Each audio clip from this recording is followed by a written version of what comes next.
Hi friends. So today we'll be discussing various type of charts and graphs which we can make in Tableau.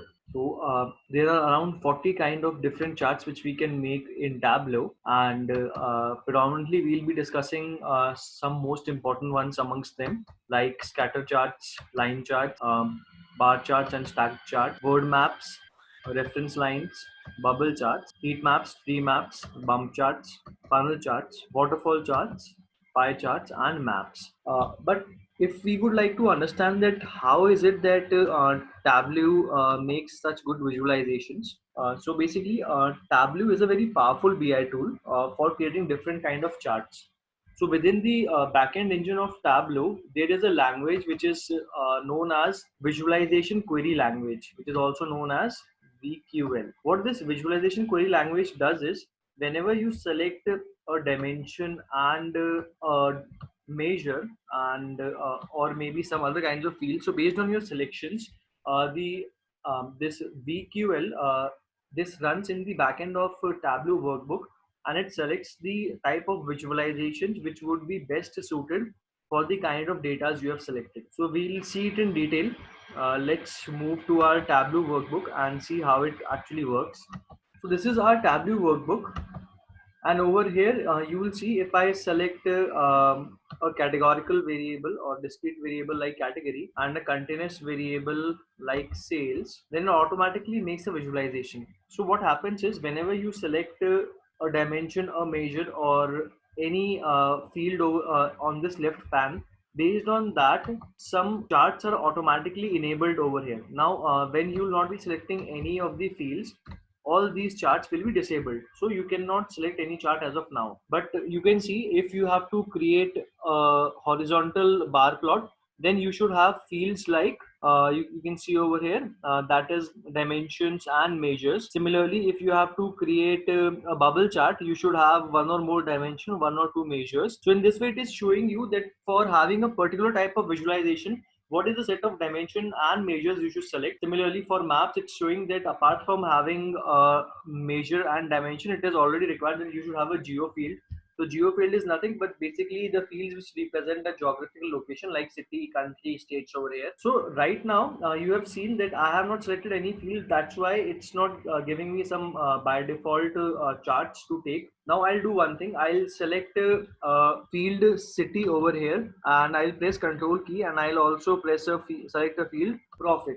So I have selected these two fields over here, and based on my selection of a discrete and continuous variable, it is giving me suggestions. So it's saying me that since you have selected a geographical field, so you can you can create a map, that is a symbol map. You can create normal maps, you can create pie charts, you can create highlighted tables, you can create heat maps, you can create text tables, you can also create box plots, and you can also create bubble charts. The reason is also this circle views. The reason is, whenever we'll select any field, so based on our selection, the visualization query language at the back end of Tableau, it sends instruction to the app Tableau engine that based on the selections made by the user, all these charts can be built up.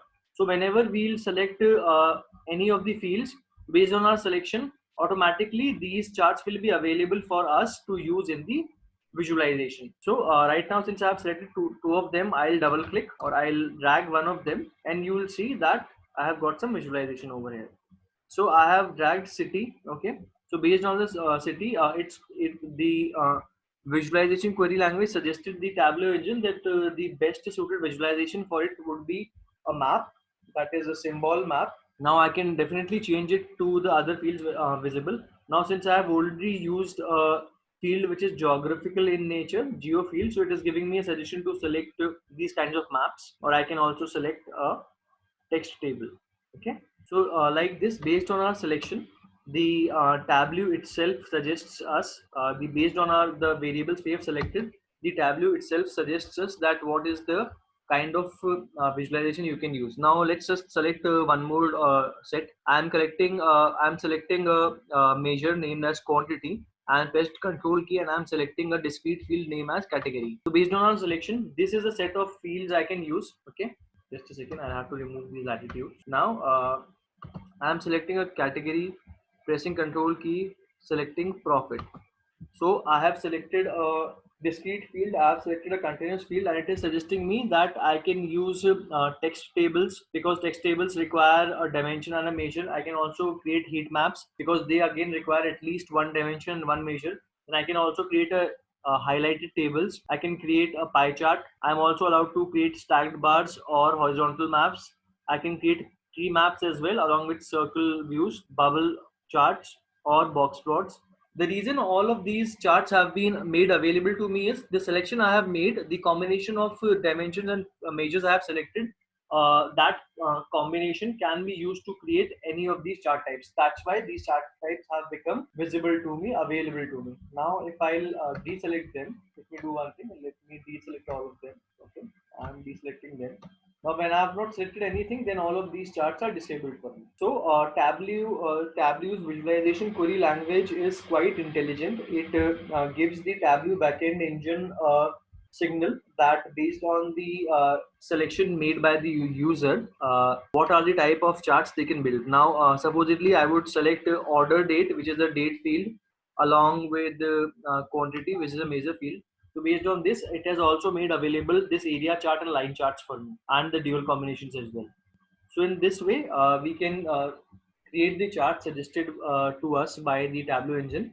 This was this is automatically available to us. Now, apart from this, if we explicitly want to create some other chart, we can definitely do that as well.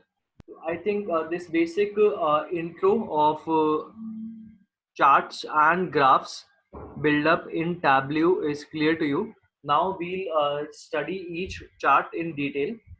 So let's see which is the first chart we have to study. So the first chart we'll be studying as of now is the scatter charts.